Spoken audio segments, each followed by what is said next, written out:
Nah, selanjutnya penerimaan migas dalam APBN. Nah, yang kita omongin panjang lebar tadi, bentuknya dalam APBN itu adalah ini tadi, pajak dan juga PNBP. PNBP-nya ada pendapatan sumber daya alam dan juga pendapatan lainnya.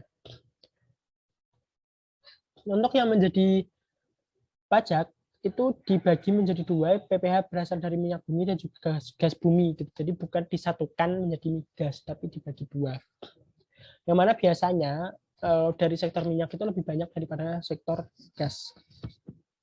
Setelah itu ada PNBP sumber daya alam. PNBP sumber daya alam terdiri dari minyak bumi dan juga gas bumi. Nah, ini. Sedangkan PNBP lainnya berasal dari penjualan minyak mentah DMO, kemudian denda, bunga, penalti, dan usaha hulu migas sama PNBP migas lainnya. Nah, untuk PNBP migas lainnya ini sendiri itu biasanya terdiri dari dua hal. Terdiri dari dua hal yaitu gimana ya nulisnya?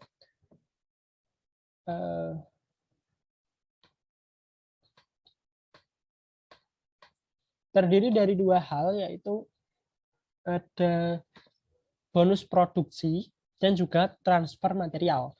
Bonus produksi atau BP ya tulisnya.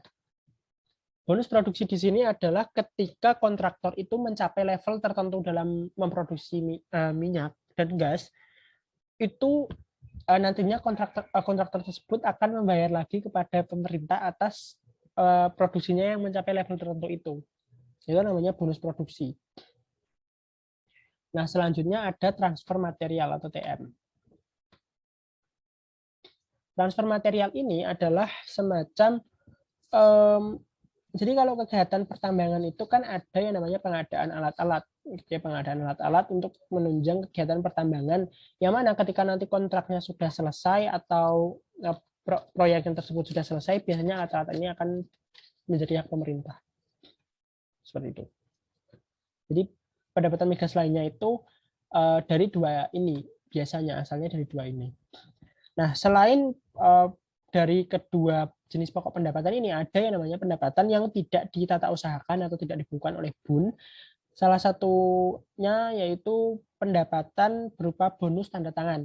Bonus tanda tangan atau signature bonus, di mana biasanya ketika pemerintah sudah melakukan tanda tangan atas suatu kontrak dengan kontraktor migas, kontraktor tersebut akan melakukan semacam membayar bonus kepada pemerintah. Tapi bukan berarti ini nyogok ataupun suap, tapi memang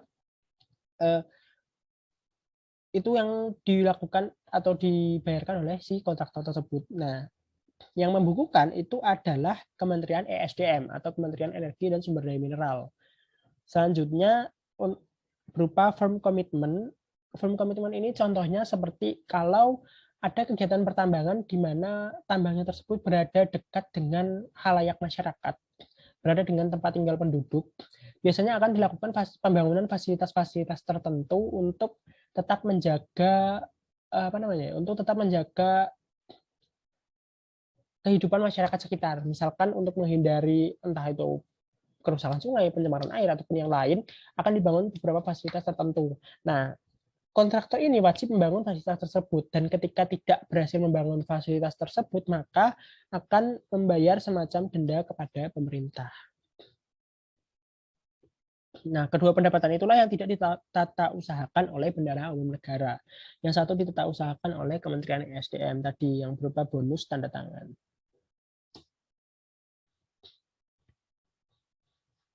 Selanjutnya ada faktor-faktor yang mempengaruhi penerimaan migas atau variabel makro dari migas. Yang pertama ada lifting atau minyak yang siap jual, kemudian ICP atau Indonesian Crude Price, yang mana ini memuat mengenai harga dari 50 lebih jenis minyak mentah Indonesia, dan nantinya ICP ini juga merespon atau bereaksi terhadap perubahan harga internasional. Selanjutnya ada kurs. Karena kita ini berupa migas, maka akan erat kaitannya dengan transaksi-transaksi yang melibatkan valuta asing atau falas. Nah, nantinya akan ada yang karena mata uangnya berbeda, maka akan ada yang namanya selisih kurs.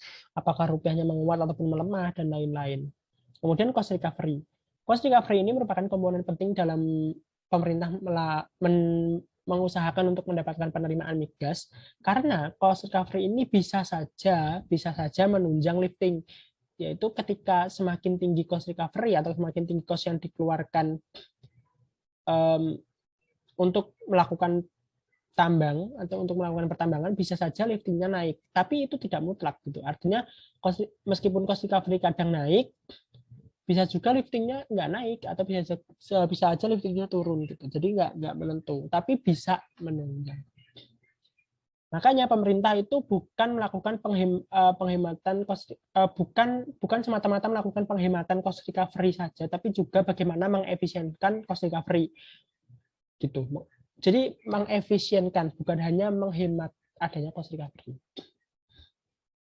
Lalu setelah itu akan menjadi komponen 4 tadi akan menjadi penerimaan migas bruto di rekening migas atau rekening pemerintah lainnya. Setelah dikurangi dengan kewajiban kontraktual berupa PBB, PPN, dan juga pajak daerah dan retribusi daerah, serta fee di kontraktor, maka akan menjadi penerimaan neto di APBN. Nah, ini tadi yang menjadi pengecualian bahwasanya tidak semua pendapatan itu menggunakan asas bruto. Nah, ini ditata usahakan oleh si DJA yang menata usahakan PNBP.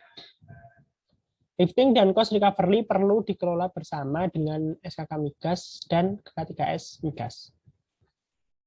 SKK Migas ini merupakan representasi pemerintah dan juga K3S Migas merupakan kontraktornya atau kontraktor kontrak kerjasama.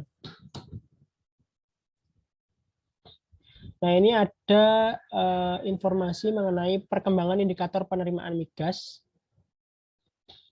Tabel 1 misalkan harga minyak mentah Indonesia itu diasumsikan tahun 2020 menurut APBN adalah 63 US dollar per barrel, sedangkan realisasinya hanya mencapai 40.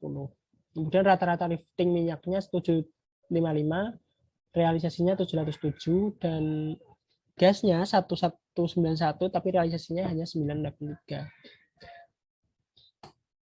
Kemudian ada tabel perkembangan nilai tukar uang terhadap dolar Amerika Serikat, kemudian ada juga perkembangan ICP dan lifting, dan juga perkembangan rata-rata harga minyak mentah Indonesia. Ini untuk informasi tambahan saja. Nah, ini apa? Ini perbandingan antara penerimaan pemerintah dengan cost recovery. Jadi ketika kita tarik data dari tahun 2010 sampai dengan tahun 2018 yang ada di PPT ini, maka kita bisa melihat bahwasanya penerimaan negara itu jauh lebih tinggi daripada cost recovery untuk tahun-tahun 2014 ke bawah. Kita bisa lihat bahwasanya ini selisihnya cukup jauh. Ini cukup jauh. Bahkan di tahun 2010 ke 2011 ini terjadi peningkatan yang cukup tinggi dari penerimaan pemerintah. Nah, di sini kan terdapat penerimaan cost recovery dan juga diimbangi dengan penerimaan pemerintah yang lebih tinggi lagi. Tapi setelah itu mengalami penurunan dari tahun 2012 ke tahun 2016. Sampai di tahun 2016 cukup sedikit. Bahkan lebih tinggi cost recovery-nya daripada penerimaan pemerintah di tahun 2016. Baru kemudian di tahun 2018 mulai bangkit lagi dari upaya pemerintah untuk mendorong efisiensi biaya operasi pada tahun 2017 sehingga mulai terlihat kenaikannya. Nah, di sini pemerintah itu melakukan efisiensi biaya operasi atau yang berkaitan juga dengan cost recovery tadi. Bukan hanya sekedar menghemat, tapi juga apakah dengan cost yang kecil, bagaimana kemudian cost kecil tersebut kita efisiensikan untuk mendapatkan penerimaan negara yang tinggi, seperti itu. Karena kalau kita menghemat saja tanpa kemudian ada perencanaan untuk melakukan efisiensi, atau untuk mendapatkan timbal balik atau hasil sebesar-besarnya, maka bisa saja ketika cost recovery turun, malah penerimaannya juga ikut turun. Gitu.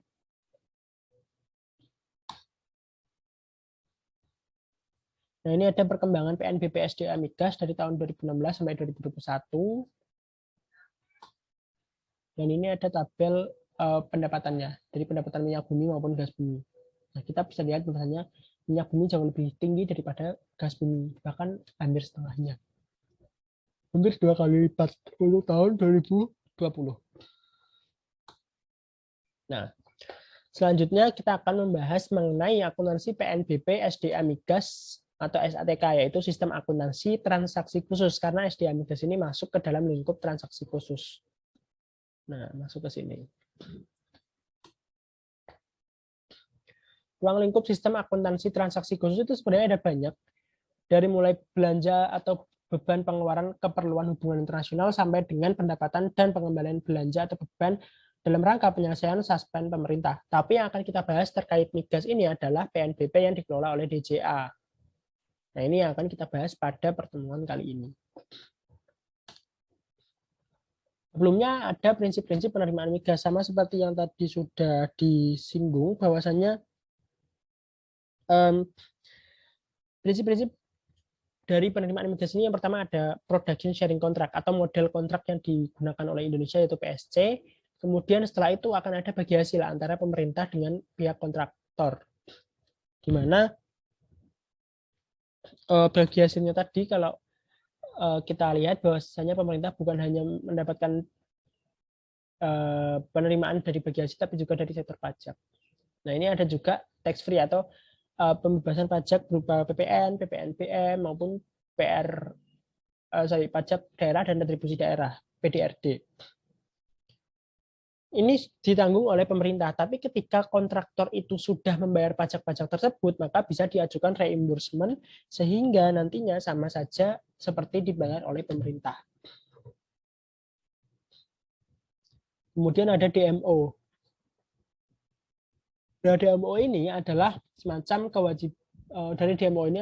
kewajiban kontraktor untuk melakukan penjualan migas kepada pemerintah yang biasanya sebesar 25% dari bagian kontraktor yang nantinya akan dibayar dalam bentuk DMO fee.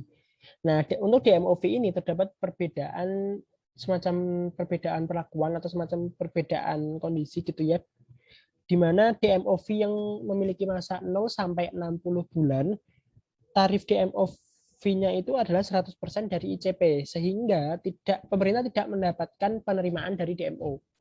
Karena tarifnya 100% dari ICP atau sama gitu. Tapi kalau yang lebih dari 60 bulan, maka pemerintah kemungkinan akan mendapatkan penerimaan dari DMO ini. Karena sudah terjadi perbedaan antara tarif DMO fee dengan ICP.